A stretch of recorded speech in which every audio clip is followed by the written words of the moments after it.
my very being in that classroom presents something, somebody that, well, it's foreign to them. Do do do do do do do do.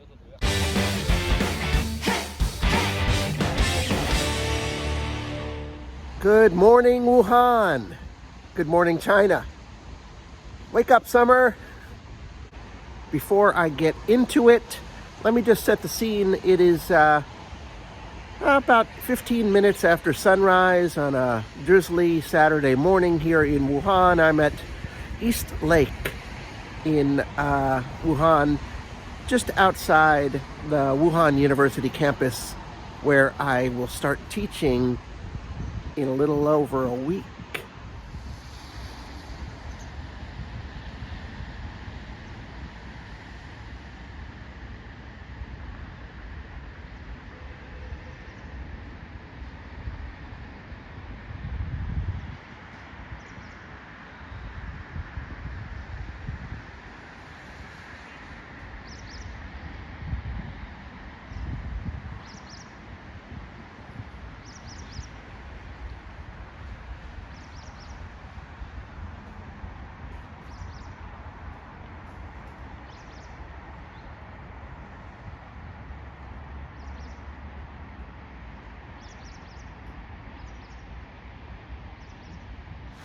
This semester, I'm teaching American history, society, and culture, which is great, but it's presenting me with some challenges that I want to talk about today as I prepare for the new semester.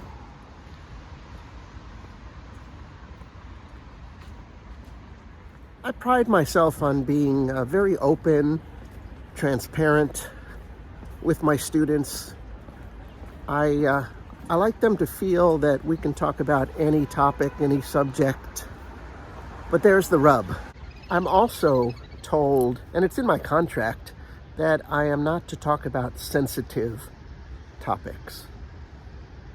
Unstated, but number one on that list is anything having to do with Taiwan. But now, with balloons being shot down and, fraught relations between our two countries, so much of a discussion about economics, politics, geopolitics. How do I skirt around talking about what somebody may consider a sensitive topic? It reminds me of an encounter I had with a coach back when I was covering the NBA as a beat writer for newspapers in California and Phoenix and San Francisco. The Los Angeles Clippers had just hired Gene Shu.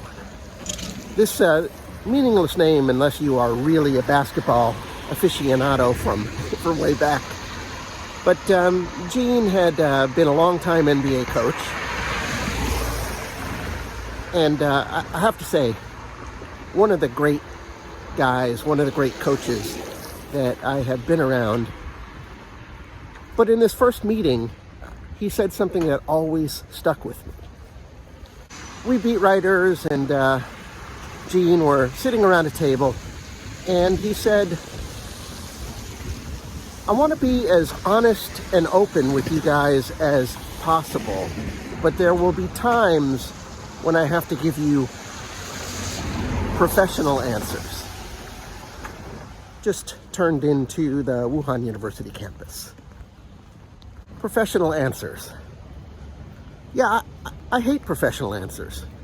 As a journalist, as somebody who always believes in speaking the truth, I hate professional answers. And yet, that's what I'm going to have to do. And this week, I really want to figure out how I should address it. I always tell my students that they can ask me anything, that I want to talk about anything, because I don't just teach English language, I teach English culture. I teach the culture of the West. My very being in that classroom presents something, somebody that, well, it's foreign to them. And I'm going to want to talk about, not adversarial, militaristic politics or anything like that, but I want to talk to them about the American ethos, the American spirit, the American problems. And this is a world where China and the United States are the biggest players. So how do I avoid it, or how do I skirt around it, or how do I attack it head on with giving professional answers? If you have any suggestions, I'd love to hear them.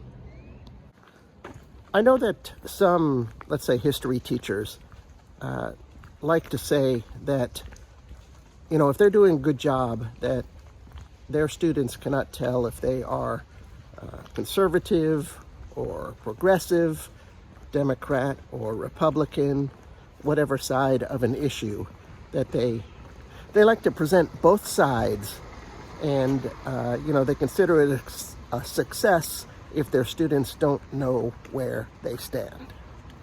And I largely agree with that. I definitely agree with presenting both sides, or many sides. Some people in America believe in this because of this, and others believe in this because of that. And that's why we are at, polar opposite positions in, far too many areas. And actually, that's a great way to teach, because you want your students to come to their own conclusions. You don't want them to parrot what their American teacher tells them about American history, which they won't believe anyway. That was kind of a joke, but really not. These are really intelligent second-year university students at one of the top universities in China. They know American history and society. Well, they know it to the extent that they have been taught, or they have interest. Many, not all, many, maybe more than 50%, are real fans of American TV series and Hollywood movies and music, and just American culture as they get it, through Disney or wherever. Actually, I'll be very happy to report, where their interests truly lie throughout the semester. Anyway, back to my challenge. I think I'm leaning towards having a strategy of,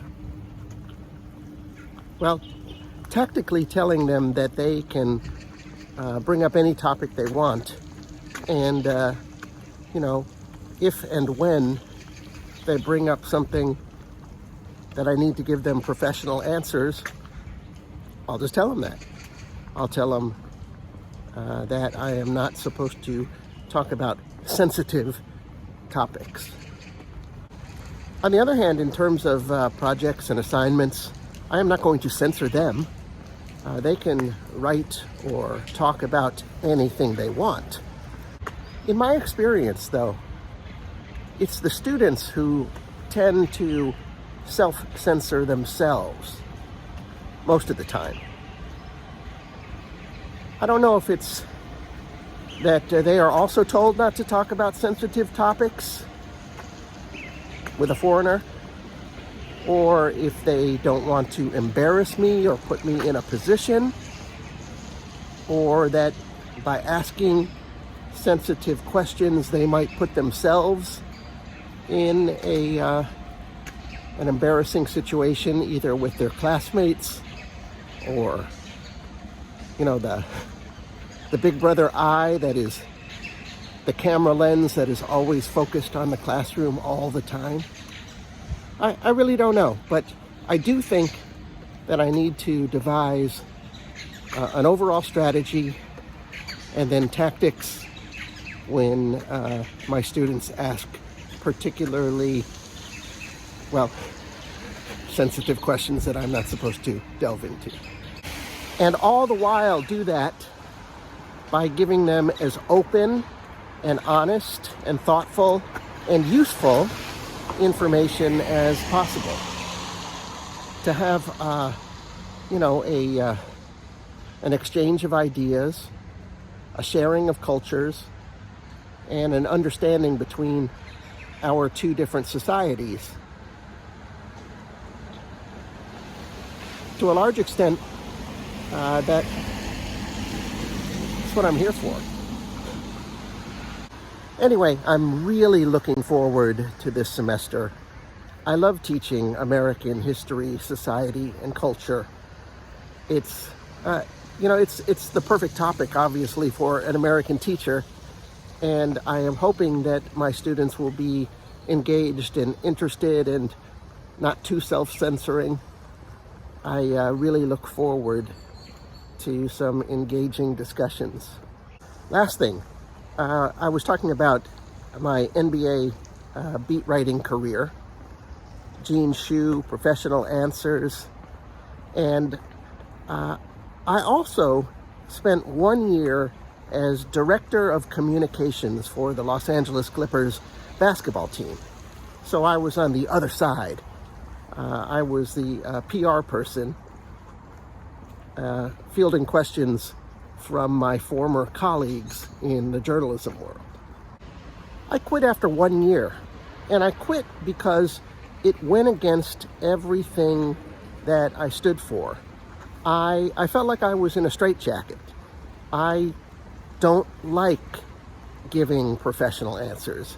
I like answering questions as truthfully, honestly, openly as I can. That is the reporter in me, and I think it makes me a pretty good teacher. You have to be curious. You have to want to explore ideas and not hide things. And yet, contractually, as a foreign teacher working in China, that's what I'm going to have to do. It's not an easy challenge for someone like me. But I will do it. I always have. I know where the boundaries are. I can skillfully step aside, sidestep them, and everything will be fine. Realistically, for me, the problem comes when I've got a bunch of students who only care about Taylor Swift. Not that there's anything wrong with that. I'm going to end this video now. I really appreciate you guys watching. Thank you. If you do have a comment, suggestion on my teaching semester, please leave it below. Press the like button. Yeah, press the like button. It'll make you feel good. And finally, if you have not already subscribed to my channel, subscribe. All right, guys, take care. See ya.